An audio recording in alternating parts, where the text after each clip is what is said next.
Good evening, everyone. This is Dolores Cannon again with the Metaphysical Hour. And we're live now. We've been home for a whole month without traveling. This is really unusual for us. Yeah, I don't know what to do with it. Actually, I do. I've been working. Yeah, we're catching up on an awful lot of stuff. But usually we're getting on another plane again.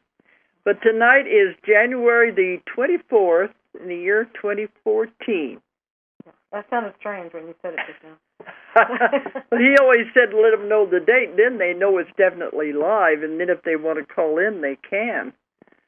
But, usually we have to get on a plane every week or so it does feel very weird. But I don't mind it. It's been cold, so I don't want to go out.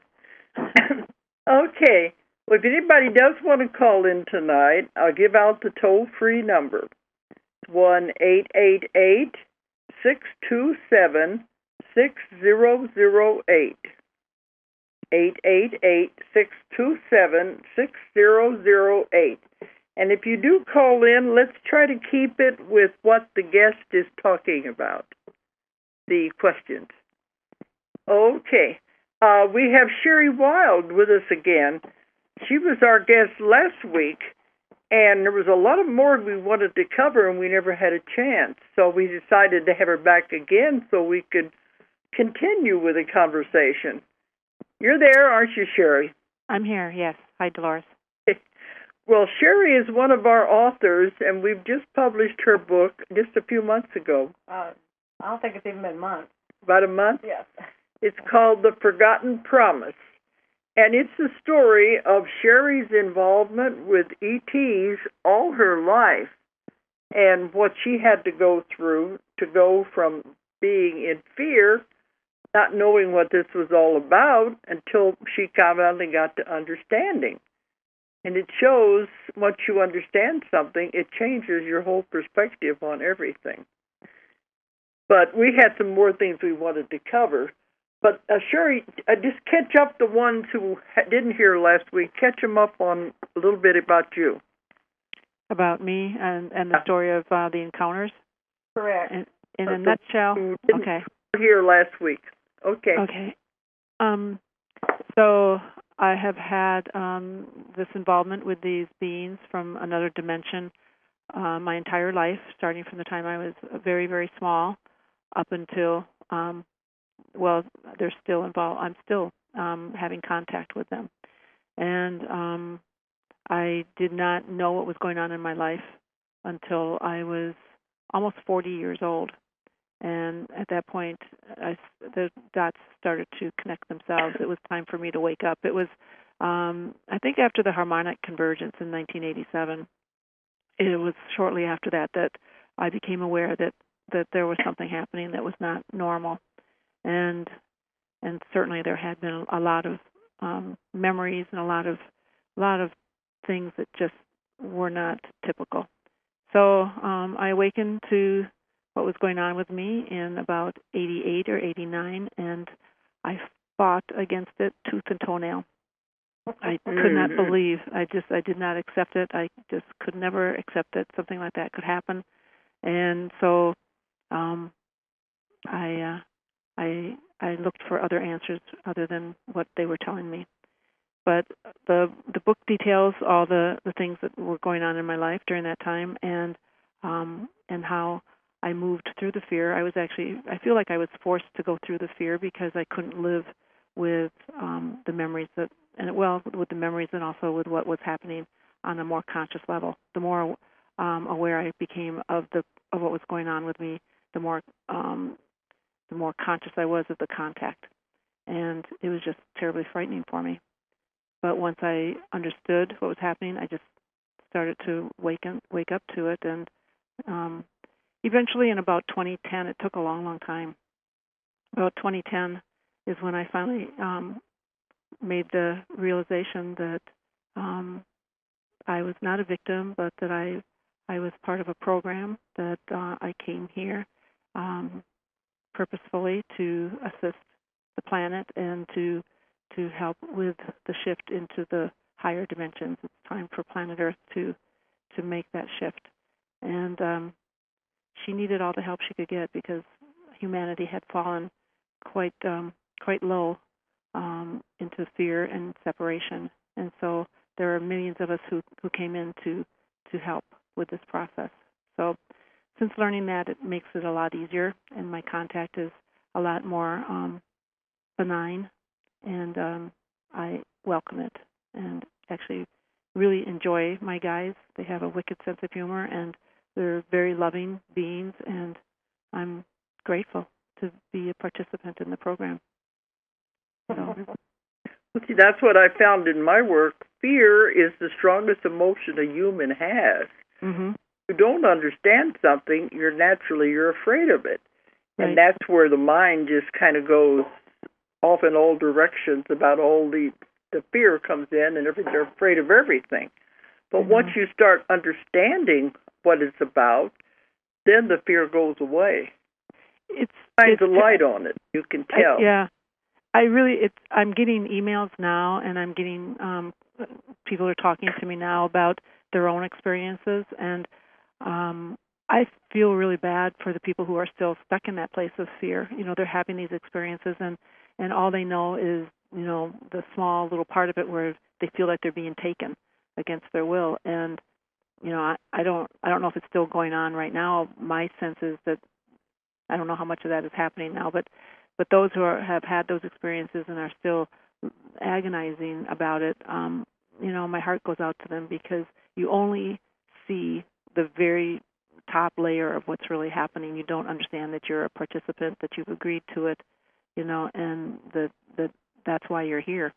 So I feel bad. So I'm hoping that my book can help, put it in a different light and can help those people awaken a little bit more and come into the realization of what's really going on a deeper level.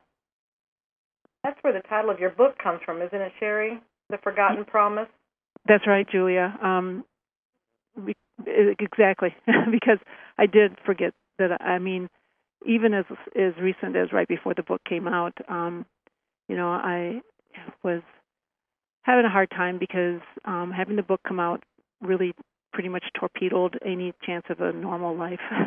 I'm really bringing myself out of the closet here, and I have a small real estate company, and it's been a struggle anyway with the recession, and I don't know yet for sure how that's going to affect my business, because you have to be a person of integrity and trustworthy, and not everybody is open to doing business maybe with someone who claims to be having these kinds of experiences.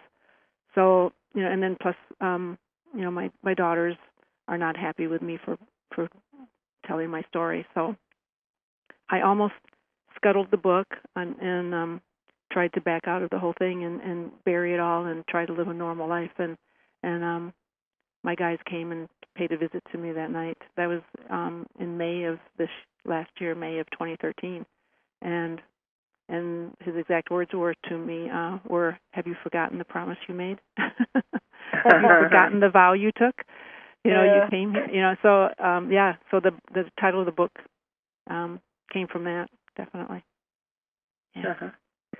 Well, we get thousands of emails. I mean, I've lost track of how many they are.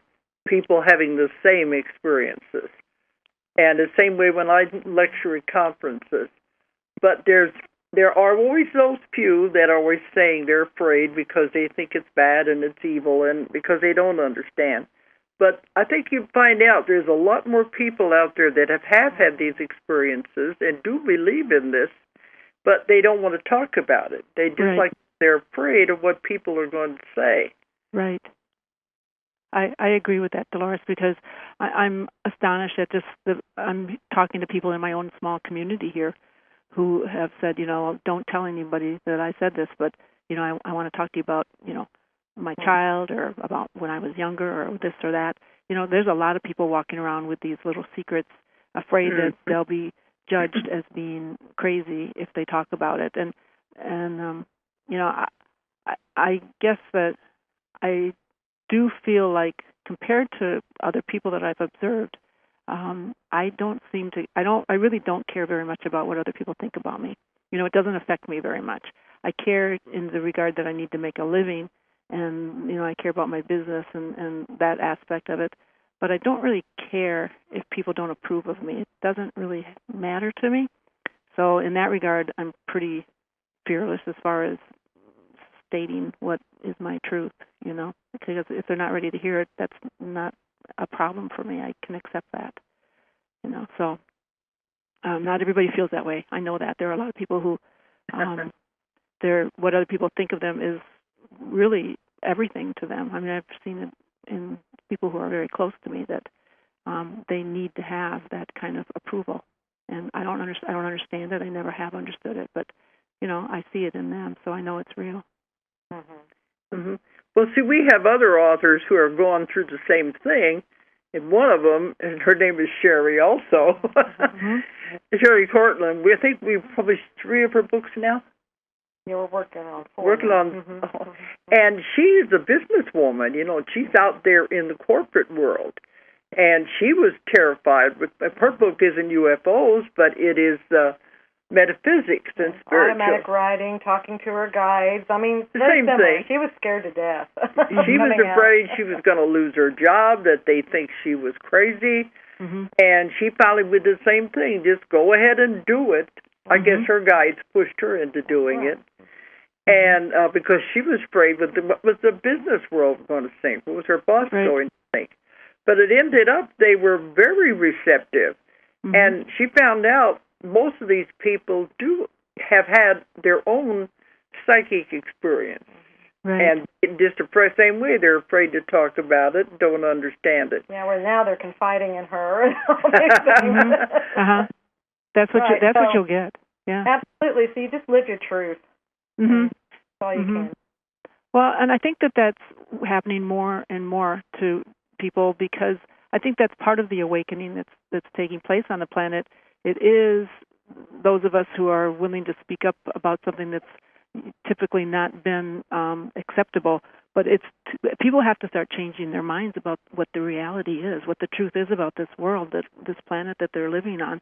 And I think sometimes the only way they're going to do that is to confront them with something so totally different that it forces them to look at their own life and their own belief system, Well, they say that's why catastrophes happen, because that's a great way to shake people awake.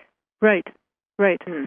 I agree. I think that I know I teach. I have a Course in Miracles class, and sometimes I find myself saying, if you've got a lot of issues, a lot of problems, and you're being confronted with a lot of challenges, you know what? Be grateful, because that's just your higher self putting these catalysts in your way, so that it forces you to wake up. So you're being sent a message, and be grateful. You're not going to learn anything if you just come here and just have a boring life with nothing happening, nothing to challenge you. So not why we came. Yeah, exactly. Some people have what I call resting lives, where nothing happens, but because they're resting up from something else. Yeah, we have the same thing. I talk in lectures about it, that you come in with your plan and you decide the experiences you're going to have. Right. It's all about lessons and experiences to learn from. Right. And people say, well, I don't understand that. They've had very bad things happen in their lives. But I asked them, did you learn anything from it? If you learned one thing, then that was why you had the experience. So things that we think are negative really are teaching us things. I know it. And it's hard to get to a level where we see it for the truth of what it is. We take life so seriously because we believe we're a body. When you come into this dimension, you immediately start to think you're separate and that you're a body. You forget you're part of the oneness. And so you take it so seriously. So things like, illness, death, loss of loved ones, those things are very, very sacred and serious to us. But from a really higher perspective, it's kind of like part of a game that we're playing to come in and roles and and it's hard. You tell people that. I mean, you have to be careful. You can't say that to somebody, right? But it is the truth of it. I mean, and same with being a victim. It's simply not possible to be a victim. It's just not, because nothing happens to you without your consent on some level. You agree to it, and it's just part of the dance of life that we're participating in order to experience ourselves. We're each a piece of the Creator, a part of the divine, and we're just here experiencing an experience, just for the fun of it, for the enjoyment of making our way back home, So, Well, that's what I'm always telling everybody. What I found in my work, life is nothing but an illusion. Right. It's just a play. It's a play. All the actors on stage playing their parts. And Julie likes the concept of a game. She talks about that in her lecture. Yeah, I have a lecture, and it's actually called Game Board Earth. That's interesting, Julia, because that's the way I always say it's like Monopoly. It's just like the game Monopoly. Is hardly any difference between this life and the game of Monopoly or the game of life, if you've ever played that game. Exactly. I agree. Yeah, the toss of the dice. Yep. You know. Yeah. And then I wanted to compare it a little bit to the computer games, how they have the levels, and they have to master the level before they can move on to the next level. Oh, and then yeah. Things happening to you. Yeah, that's good, because that's how it is, because you know how things will get really tough and harder, and you'll get it, and you can literally feel yourself breaking through to the next level, Absolutely. and you can feel yourself going up that, what I think of as the ladder of life, as you go up to the vibrational, raising your vibration. And as you do it, you can feel the challenges get easier and easier and easier as you learn the lessons. But then you break through, and there you are on the next level, and you're starting all over again at the bottom, and things are tough again. Absolutely, because the next level will be more challenging, because that's how it's designed. You designed it that way. Exactly. But I couldn't figure out. It took me a while. I was like, okay, why am I? I'll get to where it seems to be smooth sailing, and then all of a sudden it's like, oh crap, Yeah. But it's because you're breaking through to the next little step up, Exactly. So makes it easier if you understand, So, yeah, and it's interesting stuff. It's an interesting game that we've set up for ourselves here. But I do agree also that it's an illusion. Being a student of the Course in Miracles, I really, really believe that, because it makes perfect sense to me, and it makes it easier to be here. Definitely. Right. Well, then you realize how malleable it is. Right. And how we really are creating it. Absolutely. Definitely, we're creating it by our thoughts. So.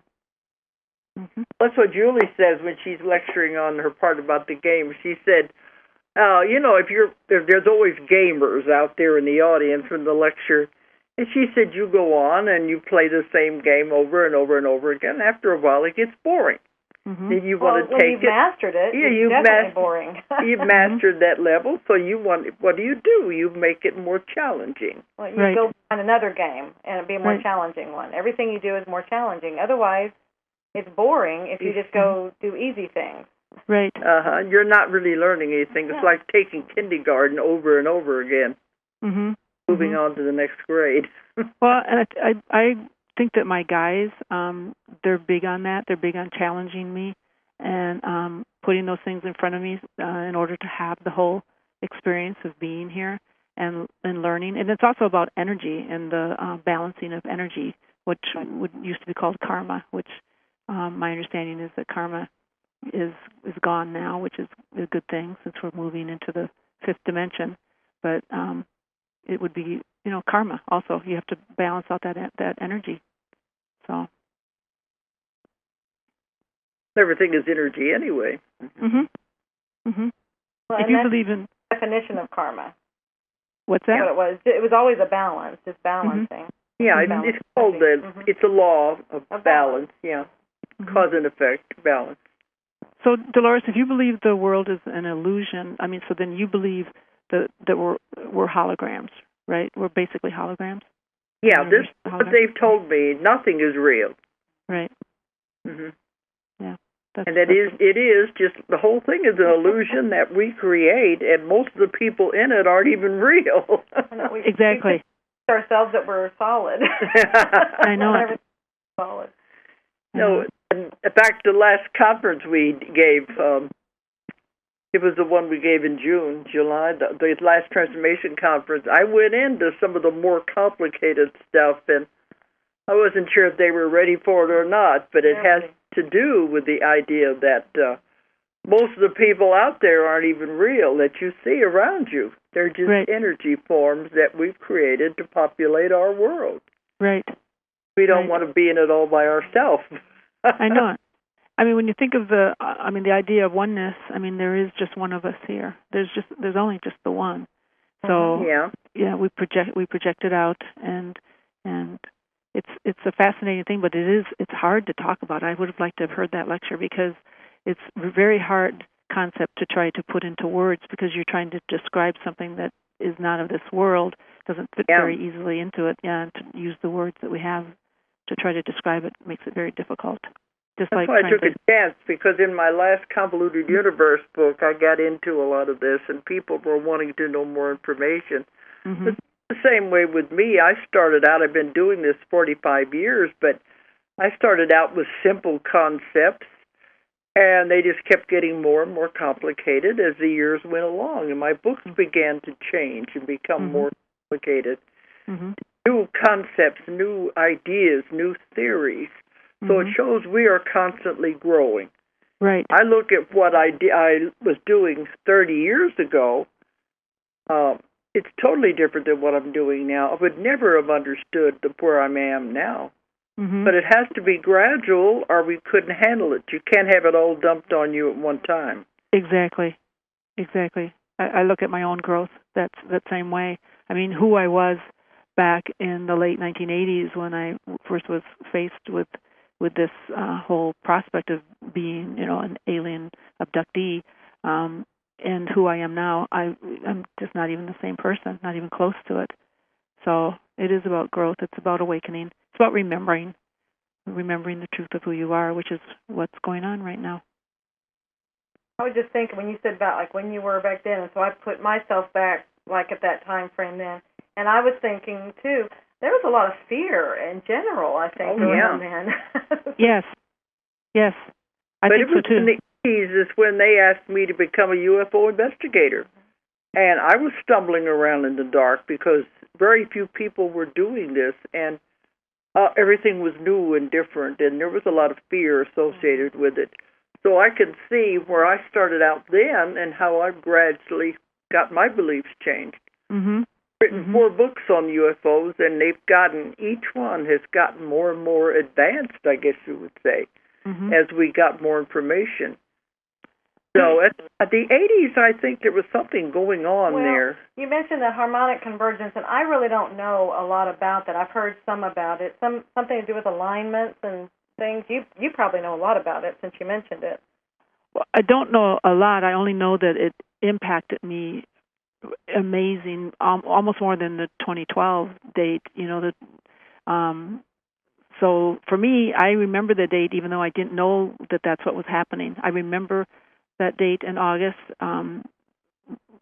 taking time off from work and spending it outside, climbing up on the hill behind my house, and I had an opening. I had something happen to me, and I'm assuming that it was on the dates of the harmonic convergence. It was sometime in mid-August of that year, and something definitely happened to me up there, and what year everything was changed. 1987. 87? Uh-huh. See, that was the end of the 80s is when everything shifted for me, and I began to get in this different kind of work. Something was happening in the 80s. It was that influx of light. I mean, that's when it was. I think what it was. Humanity wasn't going to make it in time for the 2012 portal, the opening, for us to shift into the higher dimensions. And my guys told me that. They said, we're going to teach you to be a light reader, because there's going to be some on the planet who are going to be ready to move on. But for the most part, it doesn't look like humanity is going to make it, unfortunately. If enough people get of a high enough vibration, it will have the effect of pulling everyone up. But right now you're falling way short. But the harmonic convergence was just part of the whole plan, the grand plan. It shed, just put tons of light onto the planet and awakened a lot of us, including those of us who came here as volunteers, myself and all the many others, those who were ready to awaken and kind of go to work for the reason we came here. That's what I feel like. I feel like that's when I got my marching orders. It's like my whole life changed. And, it's like before that I got to just be a human, a normal human. Exactly. You got to deal with all the drama, all the other stuff. Yeah, that's why I ended up writing the book, The 3 Waves of Volunteers, because I was getting all this information. And they're here to help their energy to help raise the vibrations and frequencies of the earth. And they have very specific jobs, and a lot of them had no idea. Yeah. So it's changed a lot of people's lives when they finally realized it, you know. Yeah. I mean, it was a relief to me, Dolores. You have no idea what a relief it was to me to find out that that the information I was getting, and I got it when I was out on a walk out in the desert. I'd been asking why do I have so much activity, and is this real, and what is this about? And I went on this walk, and it just, they download stuff, and they do it in the weirdest way, but I got that download of information that I had signed up, and I could remember it. And I do now. I remember volunteering to come here. I remember this I don't know how you would put it. There aren't words for it, but there was this impulse of knowingness that planet Gaia needed assistance, and that, you know, there was this call for volunteers, and I remember responding to it. I remember that I did that, and but when I first had that thought, I started immediately to doubt it, and I was like, "Who do you think you are? You know, come here to save the planet. You know, where in the world? You know, you and, you know, that's just ego, and let go of that." But it wouldn't go away, and then when I saw your video, almost immediately, I would like to know, it's probably that afternoon, but it was within days I saw that video where you talked about the volunteers, and I just sat there and cried because it was such a relief, because it meant I could trust the information I was being given, and it meant I wasn't alone, and that I wasn't, you know, that there was a purpose, that there was a reason for all this huge eruption in my life and disruption in my life, and it had a higher meaning, you know. So it was awesome. Yes. Cool. We get literally thousands of emails from people who they're saying, I realize now I'm a volunteer. I'm a first wave, second wave. They know it because they realize what happened. And when I'm doing my sessions, a lot of times they are at these meetings when they're asking for volunteers. And one woman, after she said, I stupidly raised my hand when they asked volunteers. She said, now that I look back on it, what was I thinking? I know, but, you know, that's what we do. I mean, that's our role. I mean, at least that's for me. I mean, it isn't like I was living on another planet and having this wonderful life. You know, I mean, that's basically what my role is as a child of God, you know, is to go where that kind of work and that kind of influence is needed. It's true, though, that I guess I underestimated what it was going to be like to be here. I do think that I might have not, you know. In the sessions I have with people, sometimes right before they come in, they're warned. The guides over there will warn them, are you sure you want to go? Now, you really want to go. You don't really know what you're getting into. I know. And they're given a chance to back out if they want to. It's very hard, you know, because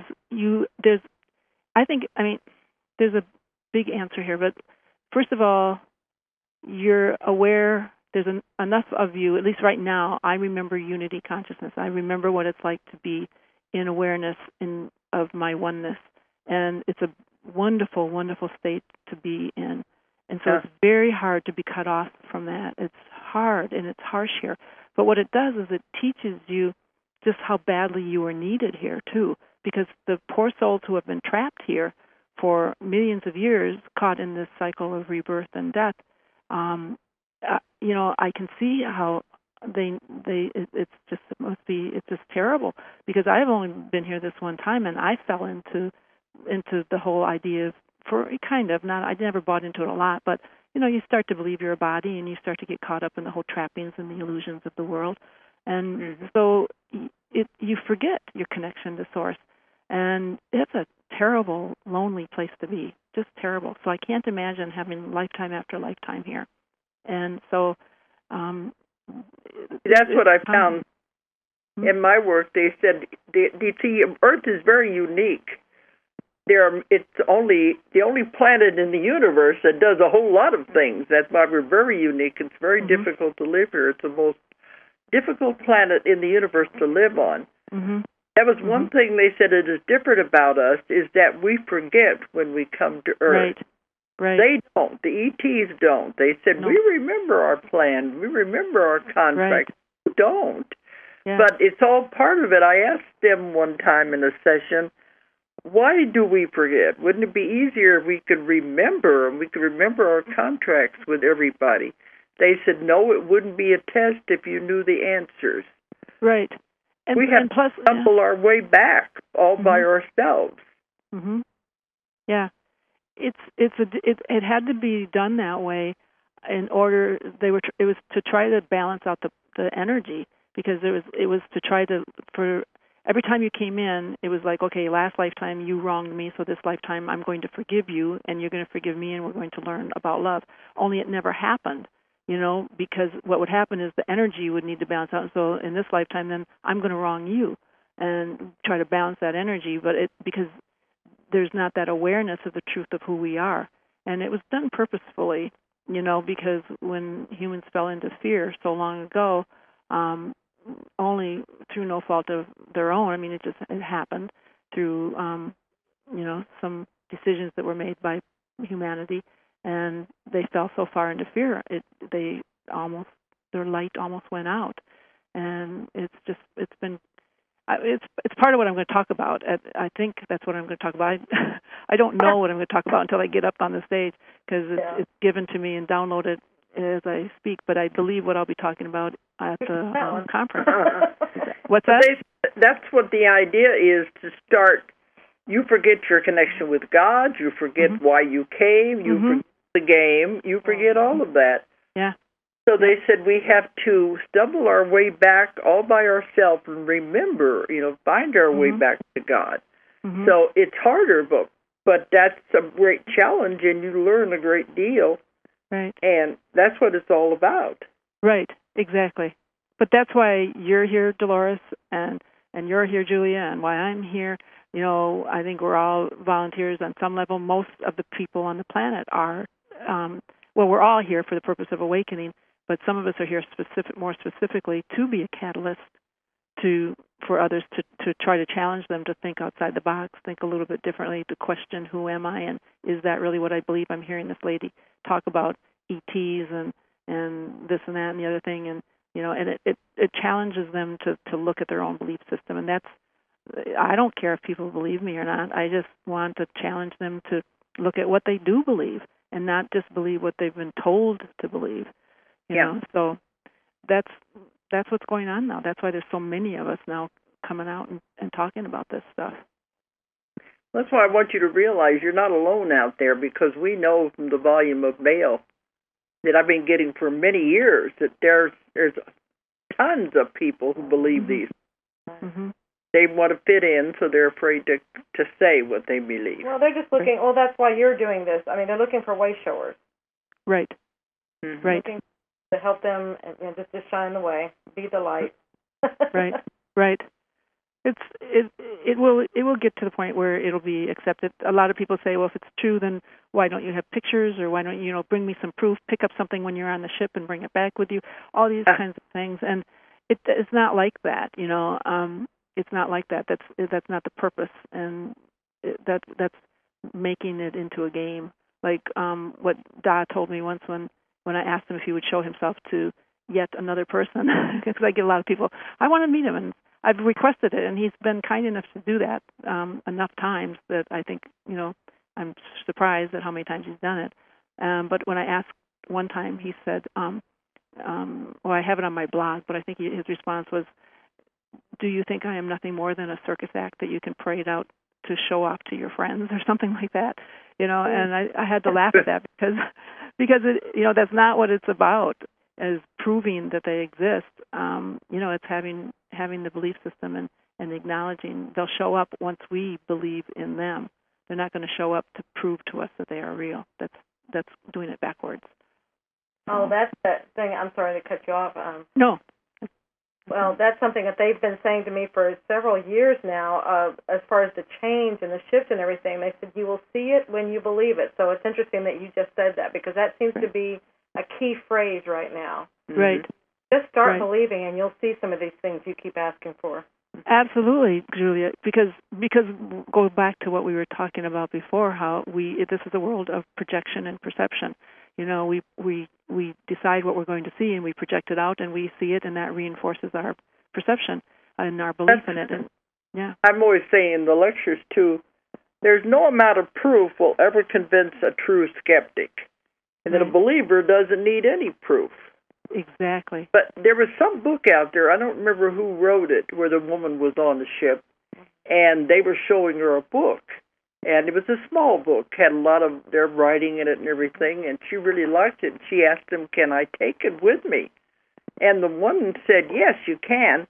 And she's getting ready to go off the ship, and this other one, I guess a higher up, said, "What are you doing?" You know? Yeah. And she said, "Well, he said I could take it." And they said, "Oh, no, you can't do that." So they took it away from her. And she said she remembers when she woke up, "They took my book. I want my book." Yeah. Now I wonder if that would have made it into this dimension, because if her guys are like my guys, they're on a different level of vibration, and that exists in that vibration. But I'm wondering if it would even come down into this vibration. I don't know. Not all another dimension. Some of it is solid. Yeah, it is. They're solid, but they're solid in that frequency. The same reason they can take me through walls, and they take my body, physical body, through. They've many times taken me through walls and through my car, and I asked them how they do that, and they said, we're of this frequency and you're of this frequency down here. Your physical body is, so we bring your physical body up here and we come down to here, and this is just an illusion. It's not a real solid wall anyway, and and that's how it works. So, silly person. Yeah.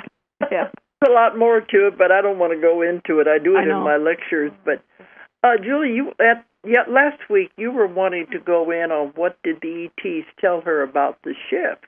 Yes, that's what I was hoping we could get to that and don't run out of time again. You said that's your favorite part to talk about, so I would love to hear what they told you was going to happen.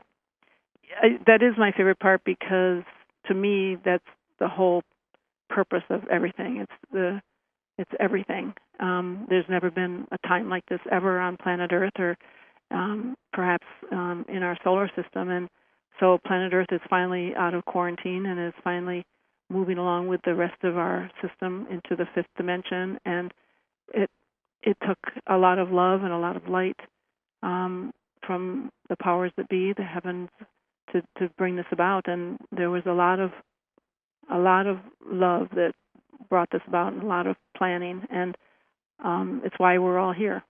Every single soul on this planet is here to experience this, and it's a huge thing, and it's amazing to me. I'd like to know. I guess I don't need to know, but I sometimes wonder as I go out into the matrix. I don't like to leave my home, but when I do, I have to go out into the world, and because it's sometimes a painful place to be. But I look around, and it's so easy to get caught up in the illusion, and I wonder how many people are even aware of this amazing thing that's happening right now.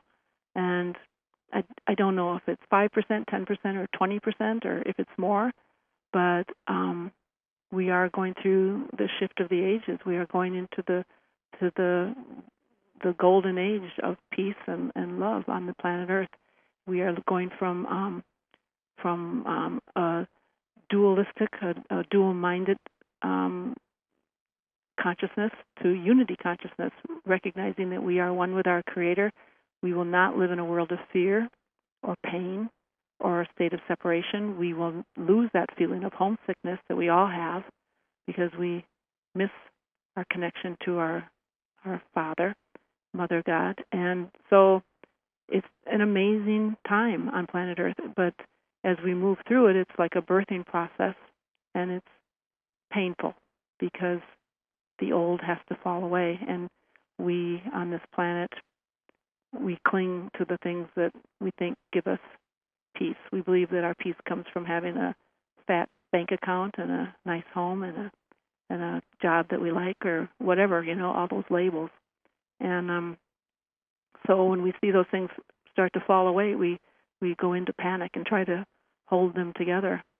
But fall away they must, because we are going to be living a totally different kind of life. So I'm very excited about it. As far as what my guides told me, I mean, it's been everything from the very beginning.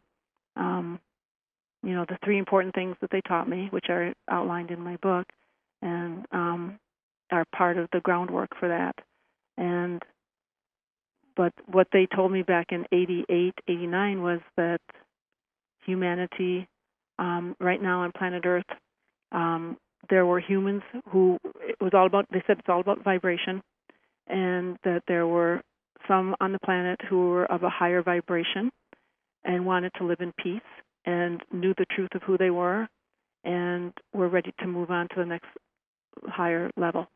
And that there were those on the planet who still believed in war and conflict and in domination over others. And they said, there's no judgment in this. There's no judgment. It just is what it is. But those who want war should not be allowed to force that upon those who want to live in peace. And the planet is too small. We can't share the same time space. And what they did is they showed me a magnet, 2 magnets actually, and they said, see how the 2 ends of the magnet cannot share the same time space. They said, you've got they repel each other because they can't. Positive and the negative cannot live together, and what's happened on planet Earth is there's been a split. So those who want to move on to the higher frequencies will do that because Gaia, Mother Earth, had decided she was going into the 5th dimension. She was not going to hold back her ascension any longer. She'd already done that more than a few times, and she wasn't going to do it again. And so those who were ready to move into the higher frequencies would go with her. And those who wanted to still had more lessons to learn and wanted to stay in that lower frequency would be allowed to do that and would continue on their journey, but they would be taken to another planet where they would continue on their journey. Well, that caused me a tremendous amount of fear. And I asked about my children, of course, and my family and my loved ones, and how could they do this, and how could God allow this? And they were going to be splitting up, family. I mean, I just couldn't believe that was real. But we hear these at every lecture. They assured me that this is the way it was going to be. And at that point, and it took me a long time to sort through this, but at that point, that's the way it was. And I guess for a while, there was a second Earth where it was going to be done exactly like this. And because there was such a small minority of people who were going to go to, with planet Earth into the higher frequencies, and the rest would stay in the 3-dimensional world. But what happened was what I've been told, and I'm not sure. I'm not sure myself if I'm 100, because last time I talked to them about it, they said that there's going to be a lot of chaos, there's going to be a lot of pain, and we certainly are seeing that now, and it's going to get probably a little, tough before it gets better. But they said that, I did do the light reading. They taught me to be a light reader, and they said that we did go out, and every soul on the planet was assisted with making the decision if they were ready to go into the 5th dimension or if they should stay in the 3rd dimensional. It's all based on frequency. It's not really even a decision, but they said that there were those who were close to the mark who did have, they could go either way, and so those were the ones we assisted. The others, it was just clear cut. If you're not ready to go in the 5th dimension, you're just not ready. It's just not going to happen. Now, I've heard some teachers are saying that we've reached critical mass, and that has the effect of pulling all into the higher frequencies, and I'm hoping that that's true. I'm not sure if that's the way that it is going to be or not. I hope that it is, but sometimes when I look around me, I think, there's a lot of waking up to be done. I don't know. But it is all in divine order. It doesn't matter which way it goes. It's all under the guidance of our Father, Mother, God. So it's perfect, I'm sure. So those who are ready to go with Mother Earth into the 5th dimension, that's where we're headed. That's why we're experiencing all this chaos on planet Earth, and that's why everything is being held up to the light, and anything that is not of the light is going to crumble. And so we're looking at governments and monetary systems, businesses, everything. See, everything you're saying is exactly what I say in my lectures. It's Really? all true, because we wouldn't all be getting the same information if it wasn't. Well, it's right there in front of us, don't you think? Getting about splitting into two Earths. That's what I kept getting, and we kept trying to explain that the moving into another dimension, it is actually like the Earth splitting in two. Mm-hmm. So is that what do you think that's, we're still going to do that? There's still going to be this splitting apart? It's already done. It's happened. That's what people have been saying. When's it going to happen? And they said it's already happened. Right. But you were asking about the families. I get that question at every lecture. What about my kids? What about my husband and my wife? And we always say it's up to them. Everyone chooses which path they're going to go. You never know what someone's plan is, and it's always about individual choices, what they choose, which direction they're going to go. Right. And I tell them it does have everything to do with vibrations and frequencies. Right. And they said even if you wanted to stay, once that vibration shifts, you have no choice, because you will go with the vibration that you're compatible with. Right. Right. So and that's why, and that's what I'm getting to, is that it's all, I mean, and it's very detail oriented. I mean, your vibration, if you can move your vibration, just the higher you can go, the better it will be when the time comes for this split. When I've asked for more information, sometimes they will say, we can't answer all your questions because we don't know. This is the first time in the history of a universe that an entire planet is going to move into another dimension. So they said, we don't really know what's going to happen. It depends on the people. Right, our collective. Sherry? What's that? Do you get the same kind of information like that? Like, this is the first time, have they told you that? First time it's ever happened? Yeah, as far as, they're attempting to do this big shift. That's why there's so much assistance here, and that's why there's been all this attention from all these other galactic families. You know, we've got from all the different worlds out there are here giving assistance, and but because what we're doing is the light that's coming out of the planet now is activating our pineal gland, and so it's opening up us to the way we were originally created to be. Humans on this earth were originally created with a 12-strand light, and that was shut down to like this double helix thing. I won't pretend to understand it, but basically they were really shut down. So that's all opening up now, so that we can be as we were originally created to be, and so we will have that awareness of our connection to Source and our connection to one another. So if that happens, then in that regard, it would seem that everyone on the planet would benefit, and maybe all will move into the fifth dimension. That would be a beautiful thing.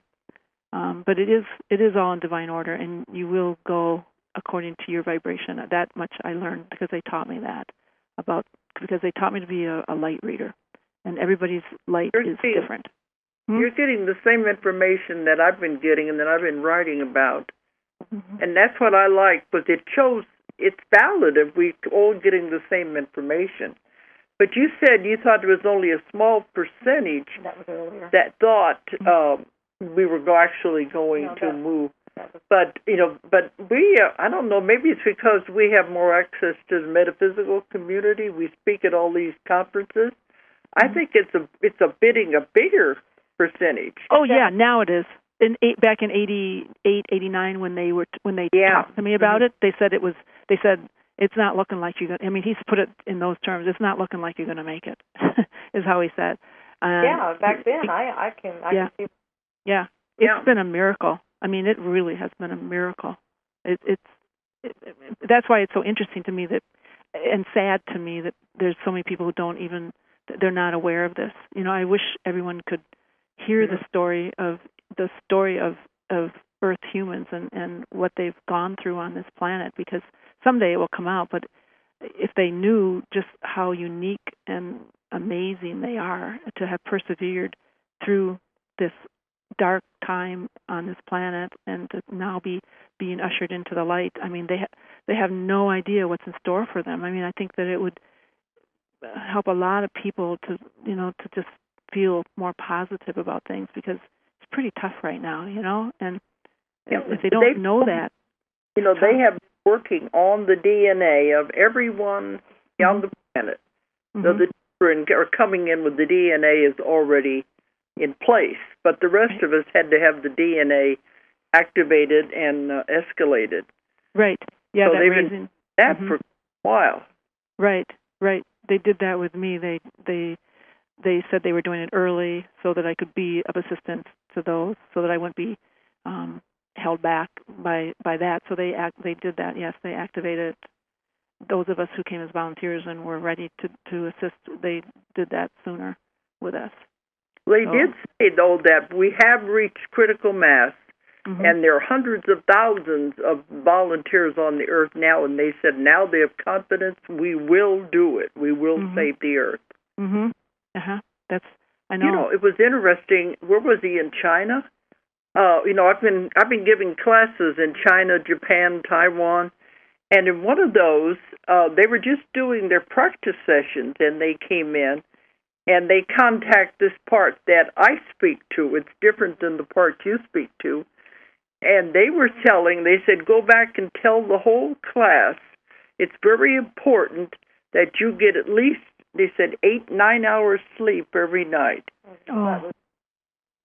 In China? Japan? Okay. Japan, yes. Because they said it's very important to tell them they must get 8 or 9 hours sleep every night, because that's when they're working on the DNA.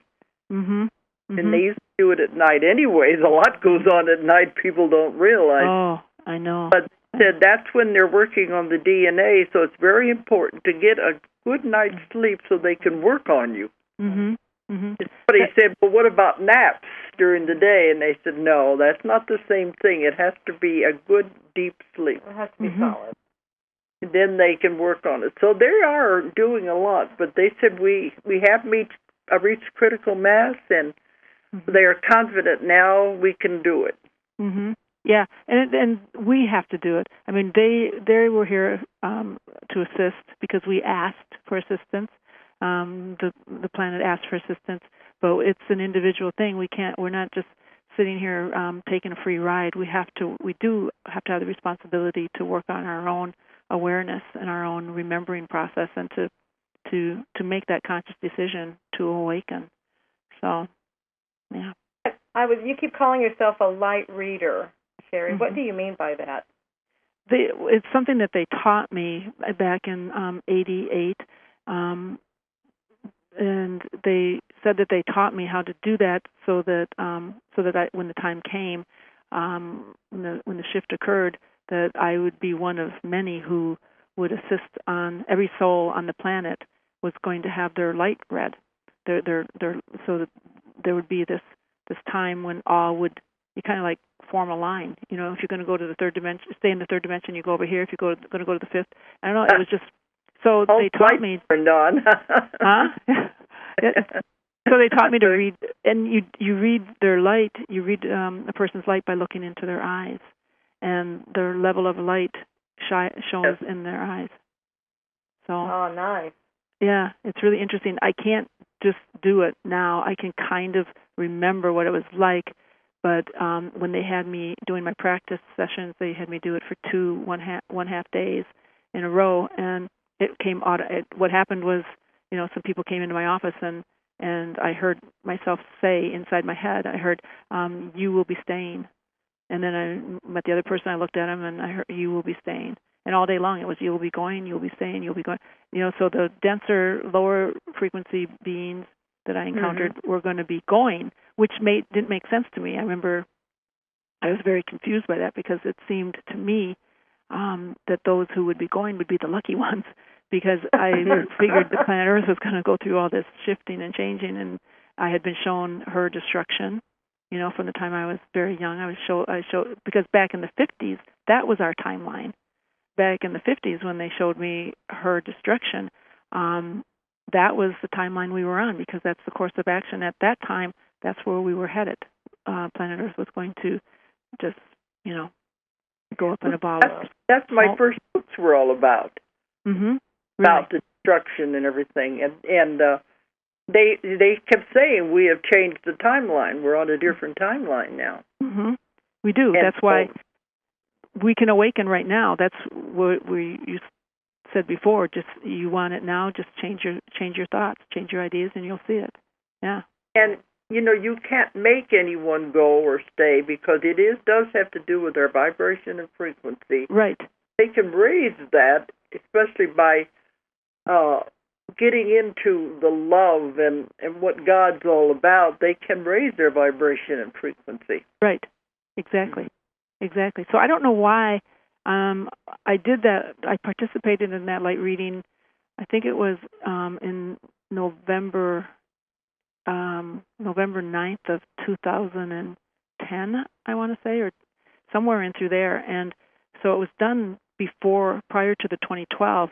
And I think that it was done so that the souls that were close to, they knew what their choice was, and they still had time to change that if they wanted to raise their vibration, if they wanted to try to go, race for the finish line and make it so they could come into the fifth.